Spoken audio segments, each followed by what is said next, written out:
to round 3 of the Gatecrash Prerelease here at Lost Legion Games and Comics in South Charleston, West Virginia. My name is Zachary Evans, and unfortunately, I am here by myself today. Hopefully some people will make their way in as the rounds continue. But regardless of that, we've got some magic for you. So it is Gatecrash sealed, pre-release time, pick your guild, and battle 5 rounds of Swiss today. No top 8. We are just awarding packs, or prizes I should say, at the end of the tournament based on record.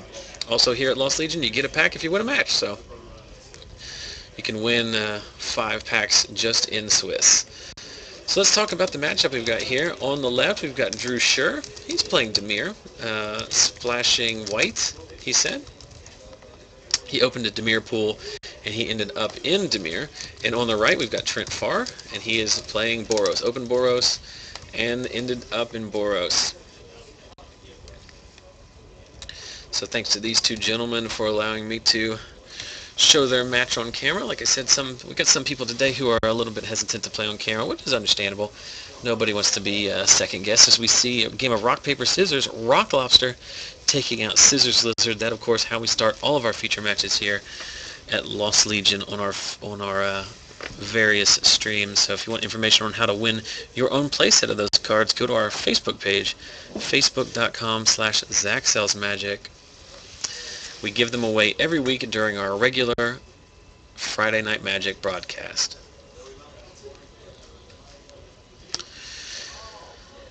So the players shuffling up here and drawing their 7. We'll see how those treat them. We see Consuming Aberration in Drew's hand, which of course is the Dimir promo card, and Trent going back for 6. We've seen a lot of mulliganing today on camera. Of course, that being most evident in the match between Brandon Hart and Logan Cutlip, as Brandon had to mull to 3 before he found a hand that had any land in it. So hopefully Trent finds 6 cards that he can live with.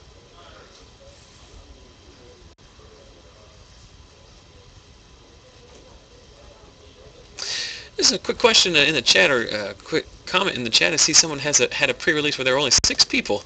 I'm very curious to see where that actually was.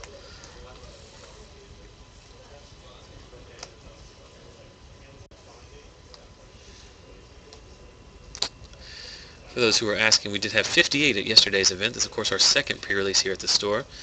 A Saturday event always has a lot more people than the Sunday event. So turn to Pintad Prism from Drew. That's going to help him hit his white splash. It's also going to draw him a card. And unfortunately, Trent stuck on 1 land.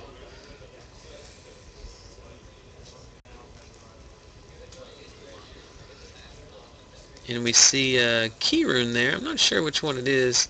It doesn't look like the Esper key rune. Or not the Esper, but the... I think that's the Orzhov key rune, which turns into a 1/4 lifelinker when activated.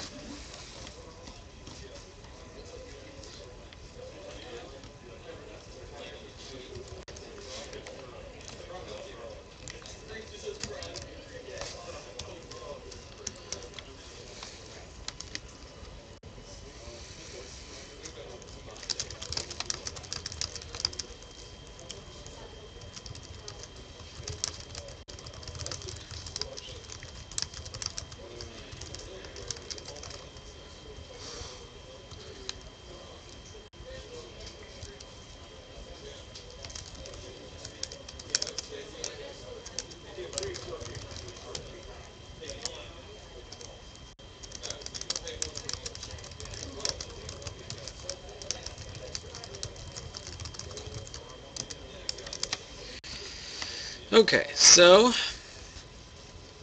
Drew plays the whatever that cat is, some weird Z word, but he can pay 2 and tap it and gain 2 life. I believe it is a 2/3.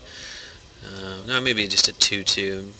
Trent's got the battalion guy that is 2/3, and when it has battalion trigger, that it gets +2/+0. And follows that up with a card that I honestly am not sure what it is.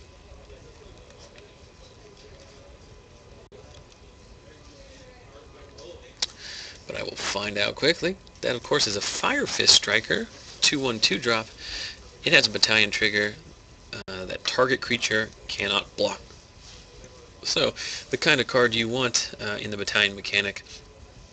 Obviously, with battalion, in order to get to take advantage of that, you have to attack with a lot of creatures, which often results in you suiciding your guys into much better creatures, or at least into unfavorable blocks. But with triggers like the Lightning Helix off Fire Main Angel, or the target creature cannot block off the Fire Fist Striker, it helps you, or the indestructibility of Frontline Medic, it helps you make those attacks without worrying about getting blown out.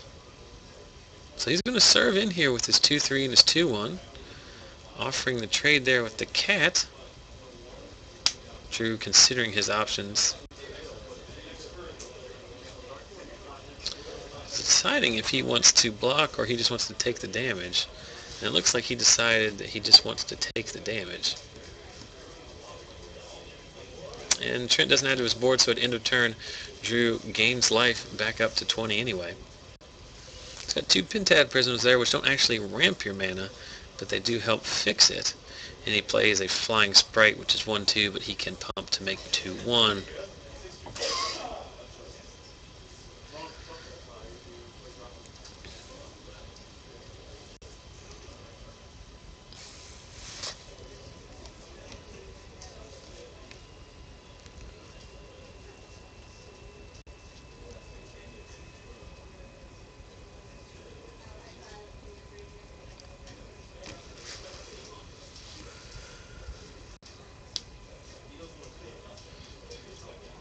So we've got one person in the chat who says he's watching from Afghanistan, and if that is in fact someone who is currently involved in military service, I want to take this time to thank you for that, and glad that you can get some magic in even from that far abroad.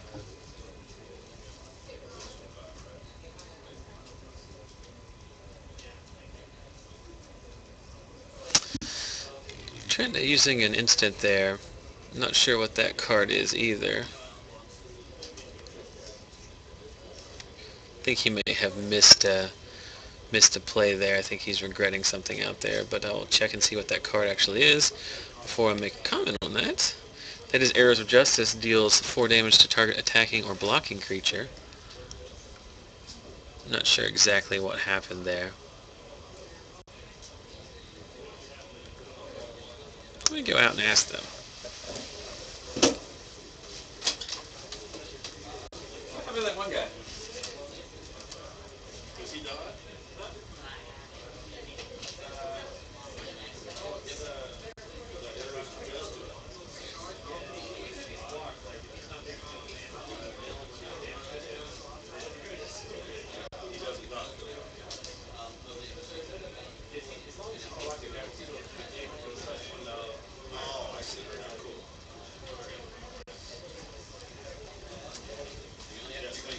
Oh, no problem. I'm not correcting. I was just. Sure. All right. So just clarifying there that the Firefish Striker does in fact live there. Some timing rules questions here. Obviously, at the pre-release, playing with new cards and stuff, that's going to come up every now and then. But he did do that before damage, so his Firefish Striker will live. That Arrows card seems pretty good. Doing 4 damage is a pretty considerable number in this format. Having a 3 toughness is pretty considerable in this format. You can get past the mugging, and you can get above most of the attacking creatures, so dealing 4 damage is even better, obviously.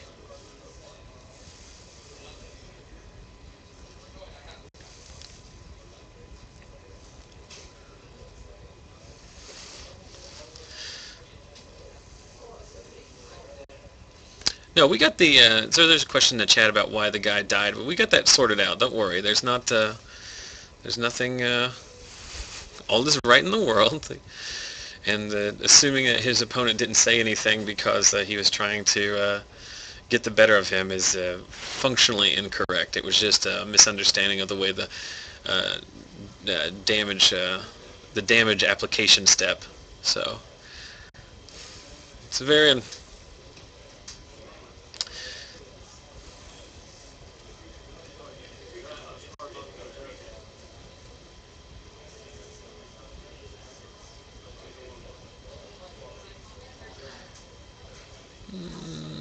Not sure what that card is.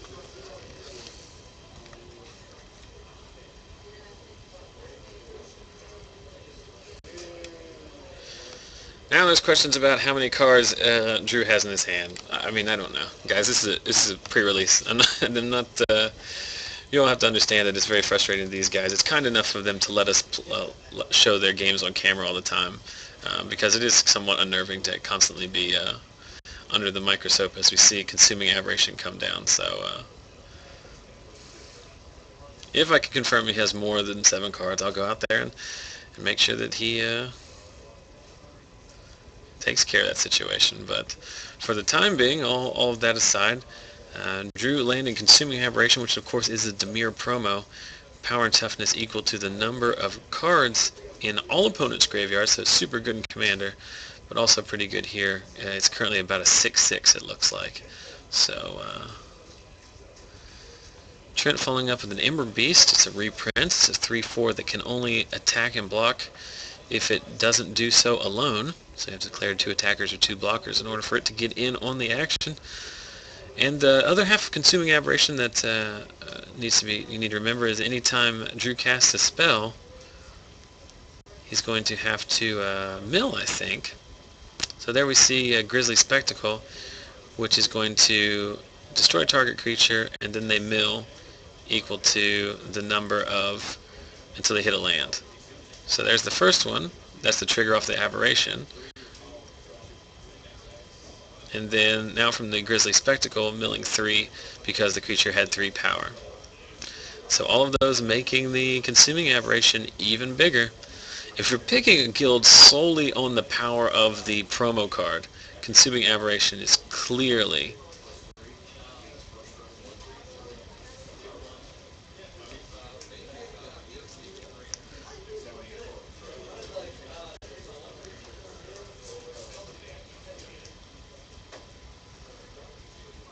so I think Trent miscounted there because he's playing the +3 in first strike. So the consuming aberration is a 10/10, and I think he just messed up his math there.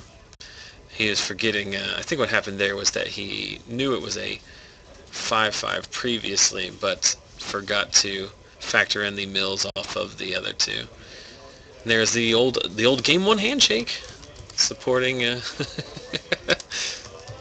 Supporting good. I've forgotten yet again to start the timer. Well, I never said I was good at what I was doing. No one has ever accused me of that as well. So Drew Scherr in his Dimir deck goes up a game in this round 3 matchup. The Boros deck of Trent Farr just struggling to get off the ground.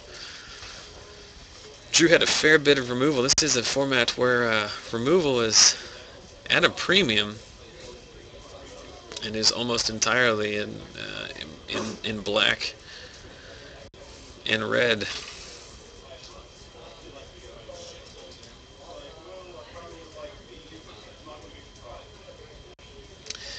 Yeah, question about is Trent's hand shaking? Yeah, Trent's hand does shake, but it's not because he's nervous. Don't worry about it. It's not an issue. And there's our Swedish contingent making an appearance. Tindra and Rainbow Dash. Good to see them. Much more convenient time of day than our F&M broadcast, as it's only about 10 o'clock in Scandinavia as opposed to the 2 or 3 in the morning they're used to. So good to see the usuals back here. As we see an aggressive start from Trent, we've got the 1-drop Regenerator Thrall, followed by the 2-drop that I forget.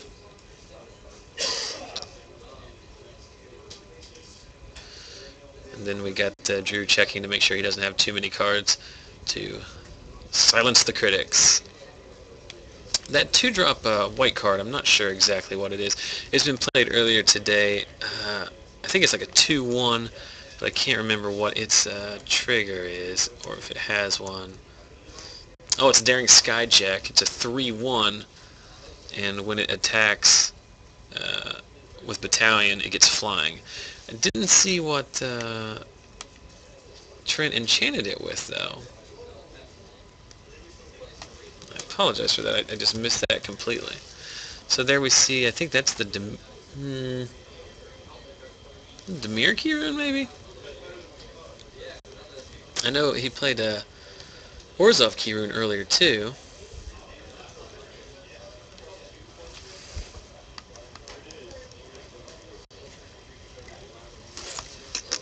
All these keyrunes look like they're so similar. I think that is the Dimir keyrune. So the Boros deck making a much better game of this second matchup, or second game I should say, with a much more aggressive start. And Drew's deck very slow. Last game had a similar start out of Drew too. He just advanced his mana and dug through his deck until he found enough removal to answer Trent's threats, and finished it off with a giant Consuming Aberration, which, to be fair, is kind of how these Dimir decks are drawn up in this format. That Consuming Aberration is quite the high end. And even if their graveyard isn't full when you play it, it gets pretty big pretty quick.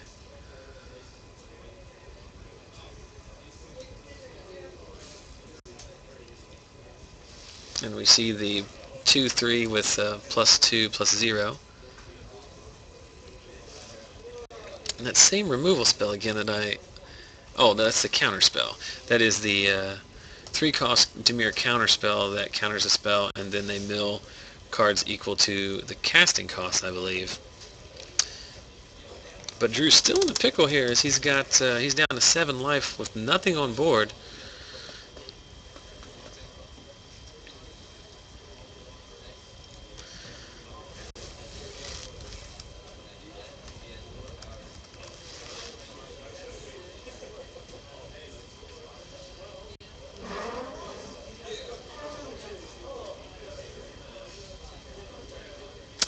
I'm getting confirmation in the chat that the card that's enchanting the 3/1 is Military Might, so that when the card dies, when the creature dies, you get 1/1 soldiers for the creature's power. So if this does in fact happen here with the keyrune trading for it, he will get 3 1/1 soldiers. I guess Trent. I guess we're waiting to see if there's any tricks here, maybe.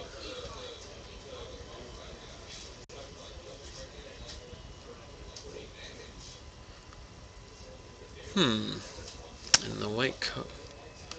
They both play a copy of the same trick.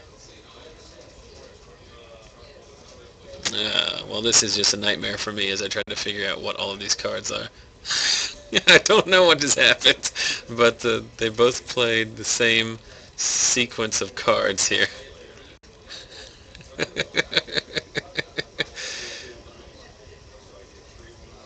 And I'll try to figure out what exactly happened there.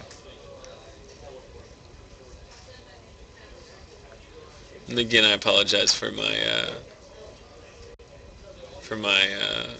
shielded passage. Prevent all damage that will be dealt to target creature this turn.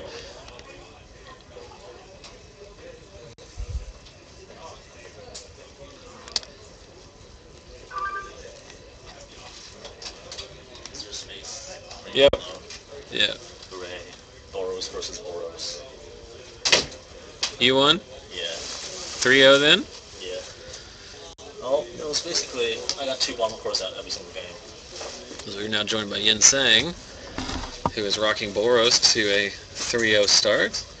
We've got Drew playing Dimir, splashing for white, against Trent playing Boros. We missed a very interesting interaction where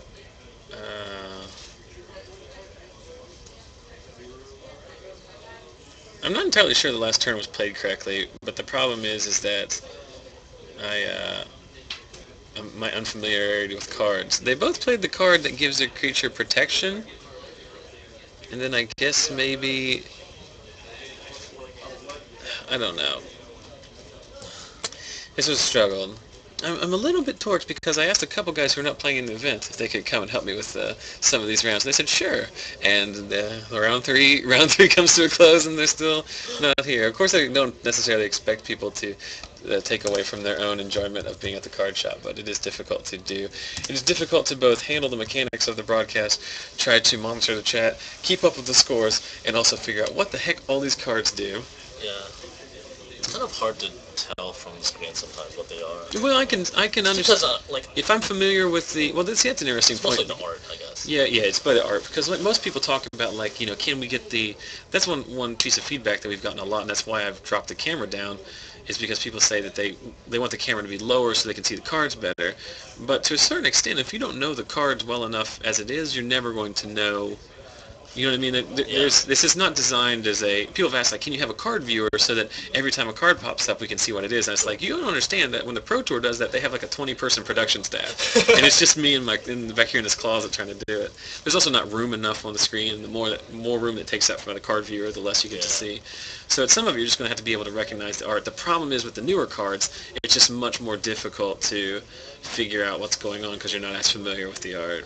That is absolutely correct. I can probably figure out half of the Boros stuff just from the art, but that's because I played it 3 pre-releases in a row.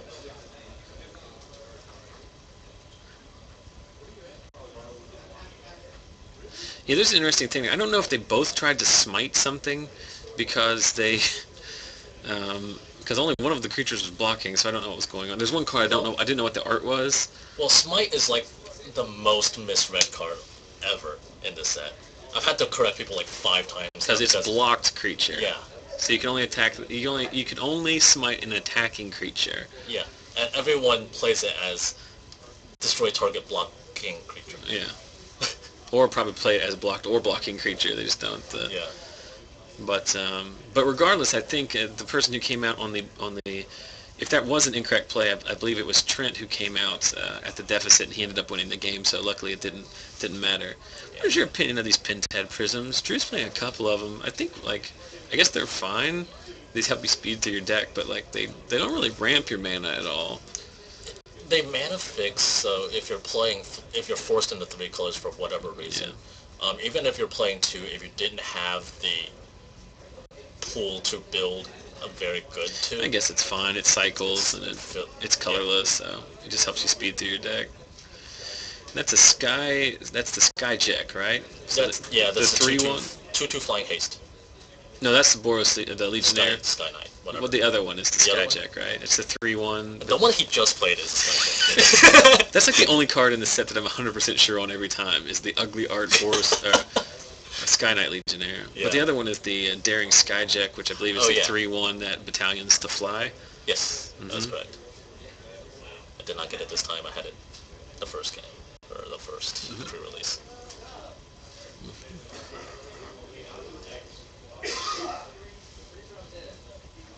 By the way, attacking with 2 Bomber Corps and a Farr main Avenger, best thing ever. Yeah, because you can take out a 5-drop or a 5 toughness guy. Take out a 5 toughness guy, or just take out anything that they play. Or just dome them for 5, make a 10 power attack. Yeah. And there we have... something. Well, that's a Bomber Corps. I don't know what the... The red guy is like a 2/1. He's the guy that when you his battalion, his target creature can't block. Oh. And there we see Ghastly Spectacle, right? Yes. Milling for power, so mill for 3. I've talked about this before, but I know that they took all of the borderline satanic imagery out of Magic from all the art, because they didn't want that thing, and they're trying to make it like that. But the art on Ghastly Spectacle is just it's pretty rough, man. Have you seen it? Some guy got his head blown off. Yeah. I mean, I'm just how can you guys try to cater towards more the youth market and then Well, I mean, I'm not offended. Don't get me wrong, but I just think it's so funny that they. I think there's a difference between. Are you telling me that kind of satanic stuff versus? So what you're saying is there's a big difference between gore and the occult? Yes. Yeah, you're probably right, but still. Yeah, I mean, I don't think your parents are glad when you bring either of them home. Is what I'm trying to say. Gore is in every single video game and every single movie these days. Hey Timmy, what did you do at the card shop today? Look, I got these Magic cards. What the hell? That's what I imagine happening. Back to the game here. Trent is piling in with about every creature. So he does have battalion triggers. You have battalion triggers here active now. That's the treasury thrall, not treasury thrall, but the 1/1 regenerate thrall. Dutiful thrall. Did I call it a troll?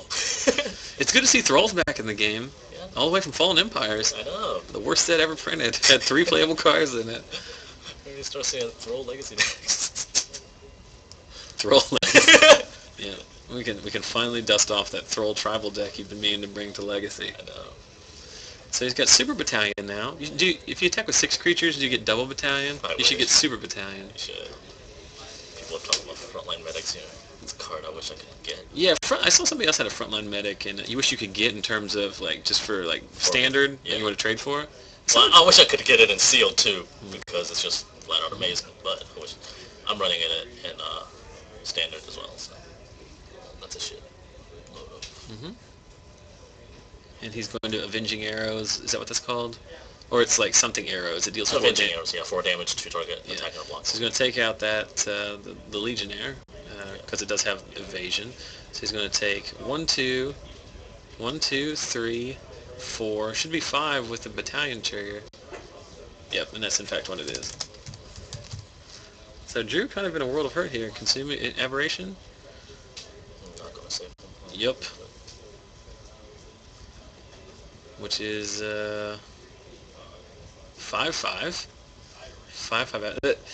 I've mentioned this multiple times, and I don't say it like as if I know the exact answer, but that Consuming Aberration is, in my opinion, is clearly the best promo. Like, if you're just picking based solely on the card that you're guaranteed to get, the card's amazing. I actually think, well, I thought that was true up until I actually managed to play a Foundry Champions. Because every time I play a Foundry Champion, I have like 3 or 4 guys out already. Yeah. And by the time I play him, the game's pretty much over. So on his own, I think the Aberration is pretty good. Swing, tap the Aberration. Mm-hmm.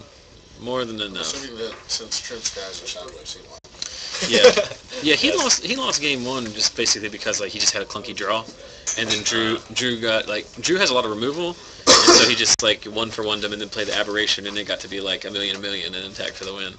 And then games 2 and 3 was what you just saw, with classic Boros draw, which is I have all of these very aggressively costed awesome cards and just pound in. I think if I played again today, I would have played Boros. I'm always hesitant of playing Boros because I'm afraid I'm never going to open up enough aggressive guys, and I'm going to have this like crappy mid-range deck. I played mid-range yesterday, and I still did fine. I actually had 2. I splashed black. Yeah, but as I needled you last night, it's also a function of your competition, yeah. Oh my God. He wasn't over here slogging it through 6 rounds of a 58-person tournament like my boy. And me. I guess I was here too. I played like a moron. Actually, I don't feel like it's just one of those things where I can honestly say I don't feel like I played bad. I just didn't get there. Yeah, unfortunately, Sealed does that a lot. If there's one out there. There are 30 out here. 30 matches. We're up to 30 matches. Sure. So the guy's stepping out briefly. We're going to try and find another feature match to slot in under there. Of course, we'll take this opportunity. This is normally reserved for our F&M broadcast, but heck, there's 180 people watching, so we'll remind you too. If you want to start your games not unlike a boss with a game of rock, paper, scissors, as we start all of our feature matches with those 3 cards you see there, the lovely novelty playset from Unglued. You can win a playset. We give them away every single week during our F&M broadcast. Go to facebook.com/ZachSellsMagic and look for the giveaway announcement. We made that during F&M on Friday, so that would be about, if you go back and look on the timeline, about 8 o'clock on the 25th. Make sure you like, retweet, comment, and share that post. Each of those actions will get you an additional entry, and then we will draw them and give them away to you. Since there's a bunch of new people watching, I'll answer all the questions we usually have asked. Or if you are overseas, can you still win it? Absolutely you can. People always ask, are they worth a ton of money? They are not worth a ton of money, but they are worth a lot of sentimental value. So if you want to get in on some free stuff and help in the process, help spread the word about the broadcast, then check that out. Facebook.com/ZachSellsMagic. You can click the like button at the bottom of the page to like the page. Unfortunately, due to the coding restrictions on Twitch, that link will not actually take you to the page, but I will post a link in the chat now. So Garrett's out there looking for another match. We have 14 to choose from. 28 people. That's pretty good attendance. We've had much less on a Sunday. There's always going to be less people on the Sunday. I thought we had 58 here yesterday, and I thought that was going to be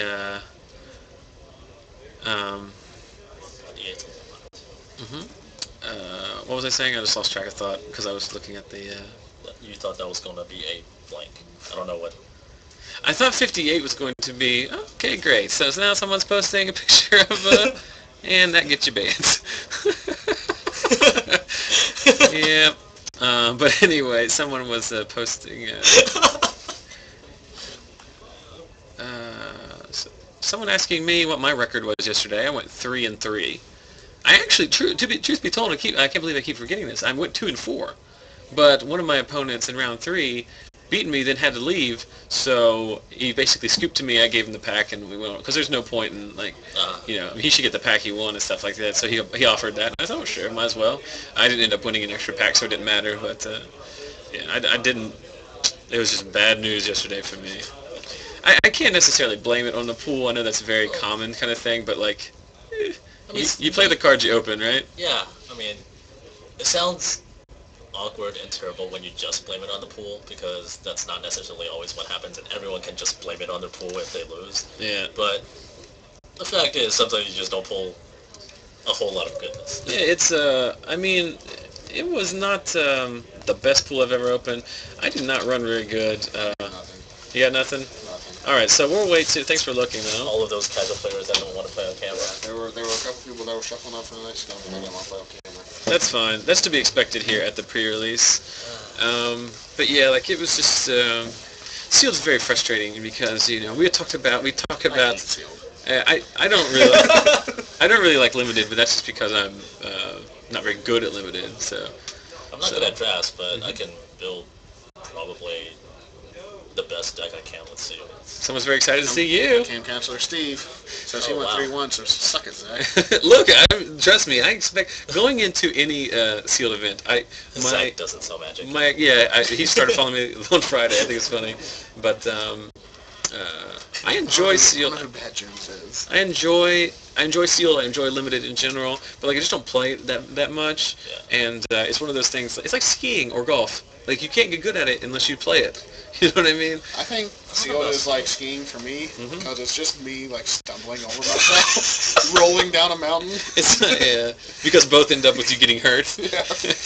Well, I think draft is going to be harder than Sealed. I think Sealed is just building a deck with whatever you get, which is easier. Well, it's funny because I'll tell a little story on it because we talked in the past about former shop stalwart Dr. Matt, who's coming in a couple weeks, so we'll have him. Trying to hype him up. He'll be playing on the stream, or he'll be commentating one or the other. My cards. Yeah, he actually told me. He said, "Hey, some guy on Facebook offered to let me play his cards. I wasn't sure who he was." And I was like, "I don't know, but that's pretty cool." That's well, because he doesn't watch the stream really. I think the offer just got in real life. Played against him quite a few times. Maybe there's more than one person, or maybe it was you, and he doesn't have a name association. He hates you. He just sits at home. Came in here during my lunch breaks whenever I was delivering South Charleston and would talk to him and play games while he was playing draft on MTGO. Yeah, Dr. Matt would draft on Moto, play draft on Moto while also playing you standard playtest. Not because he was trying to show off, but he was just like he wanted to draft so bad. But the one thing that was interesting about Dr. Matt is the only time I've seen him just like rage quit Magic or just have the worst experience playing Magic. It was in Innistrad pre-release, and he opened just like the crappiest pool ever and went like 0-2 drop.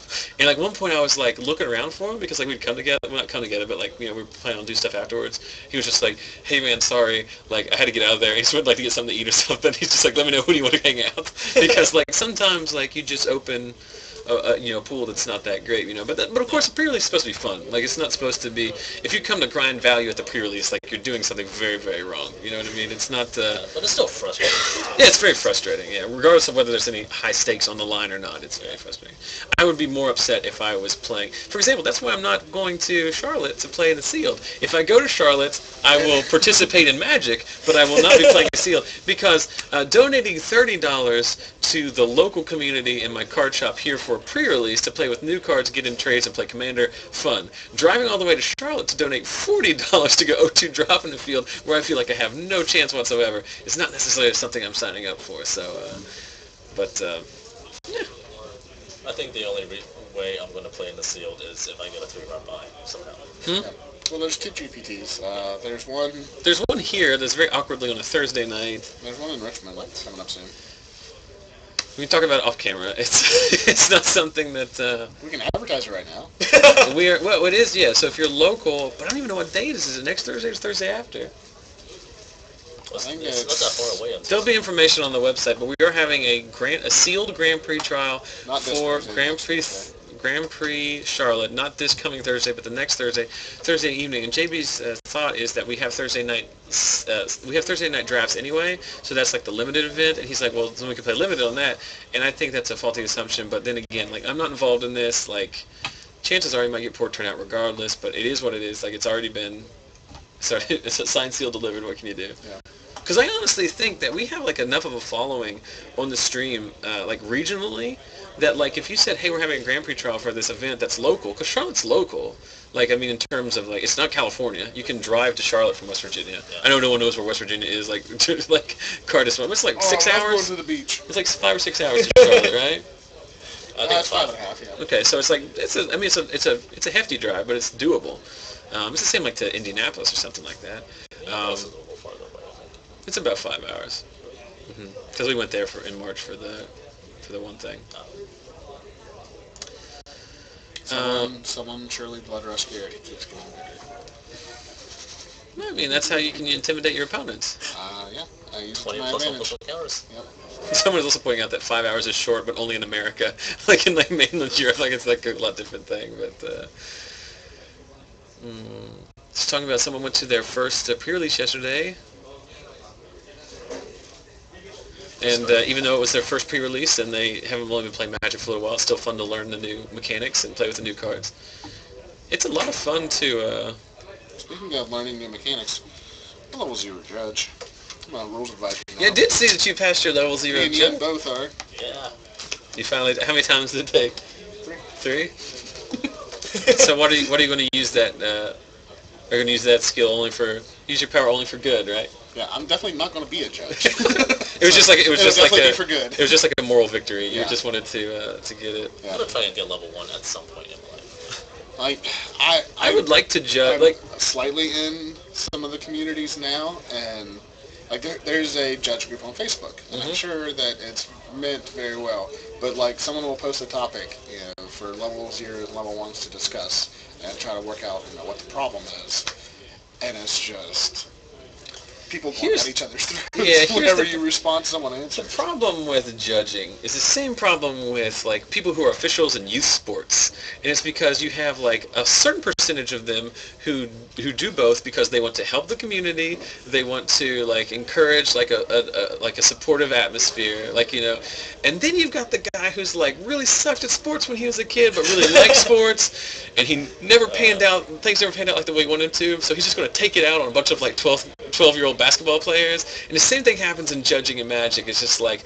I don't have any other control over my life in any aspect, so I'm going to be a Magic judge, and I'm just going to make people feel like crap because like I have that's the one thing where I have authority. And like that's it's that stereotype or that cliche that does exist in some percentage that kind of ruins it gives the stigma, you know what I mean? Because for every most of the judges I've been in, I've actually never had a judge called a major tournament, but all the ones I've been witness to have been like super nice. Like when I was in day 2 of the Indianapolis Grand Prix, and I only mention it's day 2 because you have 130 players, and so it's much more intimate. So like for all the judge calls, the level 5 judge, like Riccardo Tessitore, the Italian guy, who's like the #1 judge in the world now that Sheldon Minery has retired, like he would come over for everyone and like observe his lower level judges make the ruling, for training purposes. And that guy like the nicest guy in the world. Like he literally was. He would make sure like every time to like make sure both players like felt like that their opinions were and stuff. And it was like. So like but the problem is like for as many guys that are like that, there's always like the other guy. You know what I mean? Like it's You already described it. Yeah. Yeah. So, but that's Just But get cold clothes. because I've thought about that too. Because I thought it'd be fun to do actually it's fun in both ways. Because I thought about like volunteering as like a little league baseball coach or like umpire. Because I thought because I have that I trick myself into thinking like that'd be good for the community. I can donate because like I'm competent enough to be like at that level to help. Right. But then it's like you have to deal with all like the parents and the other coaches and the umpires and stuff, and it would just be like The awful. other umpires would be the worst. Like yes. no one considers this like this is supposed to be for the kids, right? Yeah. In the same way with Magic, like I've thought about in the times too about like getting into like judging on like a more like a competitive basis, but then like it's I don't know, for every time you think about like how it can help the community, it might also just be like a really like a bear you don't want to get involved in. I have no will to actually judge an actual event. I just want to become a level 1 judge so that when people ask questions here, I have some authority on Well, the key, see, you're making a critical mistake. The key is you don't need to be a level 1 judge. You just need to assert yourself with a certain air of confidence so that they think whatever you say. You can say No one can check your DCI number. you can be absolutely wrong, but if you say it with enough gravitas and Problem is, I don't want to be wrong. well, now it's a whole separate issue.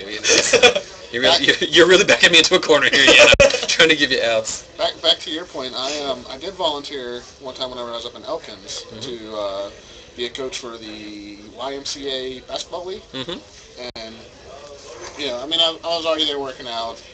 Figured that could just transition that time into helping kids learn how to play basketball. That was fine, and we had a coaches meeting. And about 5 minutes into that, I walked out. You're like I'm done. After hearing all the other coaches, because the refs were there too, the people that were going to be reffing in the league, and they were just laying down all these rules, and all the coaches were already, planning on arguing with the refs during the entire game. I was like, no, this is not going to be fun. Yeah. So, there's something else I was going to mention too. Oh, we did have an interesting. This is interesting for you two level 0 judges.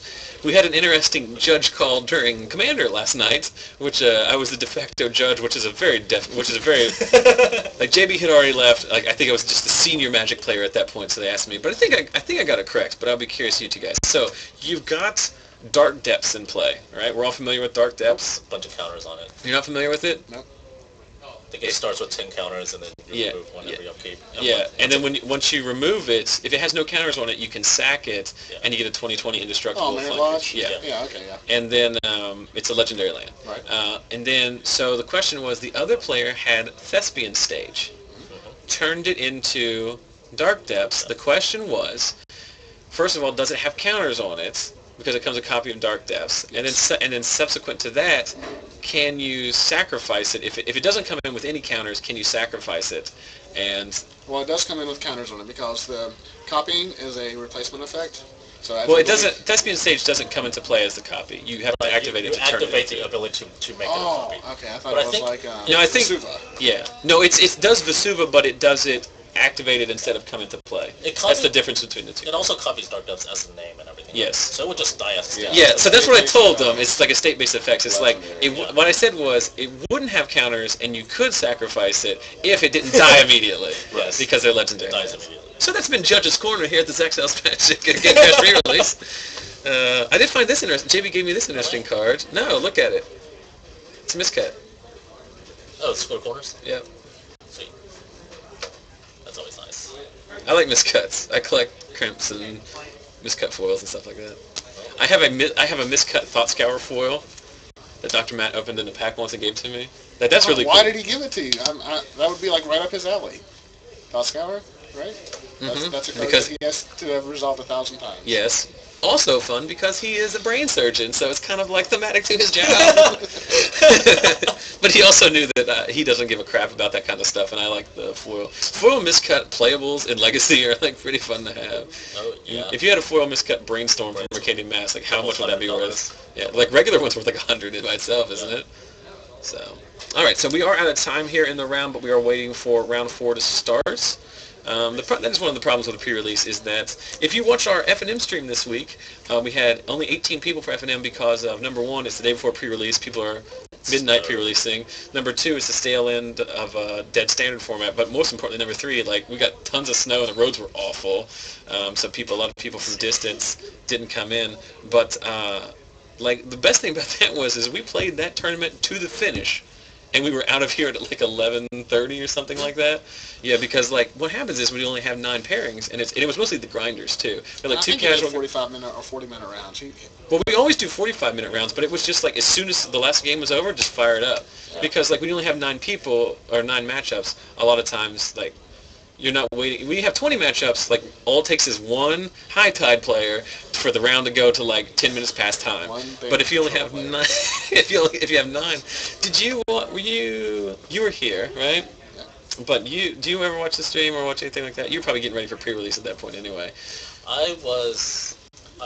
I got off work at 4, went home and took a nap for like 5 hours. Right, and then for the pre-release. But rounds, the quarterfinals of the top 8 were the Wright brothers playing Bant Control versus Grixis Control. It was the most agonizing and unwatchable game of Magic.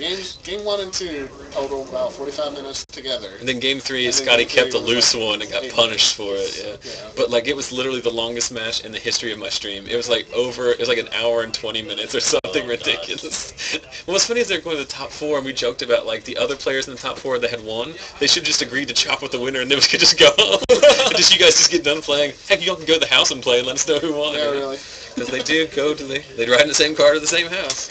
Alex is asking you a question. Miscut. So the question is, what is a miscut? If a card has it, is it just a worthless card then? Actually, no. Most miscuts are worth a lot more. I'm not saying that this card is worth a lot, because it is just a plains, but it is square cornered on that side, which of course is supposed to have rounded corners. But a miscut can be a lot of different things. It can be cut like that. It can be cut wrong it can be off-centered, or maybe the cut is here, and so you see the bottom of a second card. I have a Fallen Empires card like that. Fallen Empires actually had a lot of miscuts in it, but I have a Fallen Empires card which is basically a third of it is gone. Like it is pretty considerably cut, and you see the top of the second card on the bottom. But then you can have crimps, which have like crimped edges because of the. Then you can be big crimping. The booster the booster sealer got a hold of it, like that and stuff like that. I just collect them because they're neat. They're oddities, but some of them can be worth a considerable amount of money. If you have a playable card that has some kind of like manufacturing defect, it's usually worth a ton of money. We'll talk about my new cards in my standard deck. You have a new standard deck? New cards in my standard deck. Just new cards? I'm going to have 2 of these fine ladies. All right, so you're playing Bant Control? Yeah. Prime Speaker.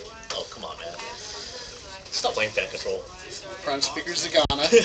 So goes very well with this card called, I don't know if anyone's heard of it, it's Thragtusk. Yeah, so Prime Speaker Zagana comes into play with +1/+1 counters equal to the greatest power of creatures you control. Then you draw cards equal to its power. So at a minimum it cycles. With a Thragtusk out, you draw 5. Then Garrett bounces down 6. Then you bounce it with Restoration Angel. Then do it all again. Yeah. So with Restoration Angel, at a minimum, you draw 4.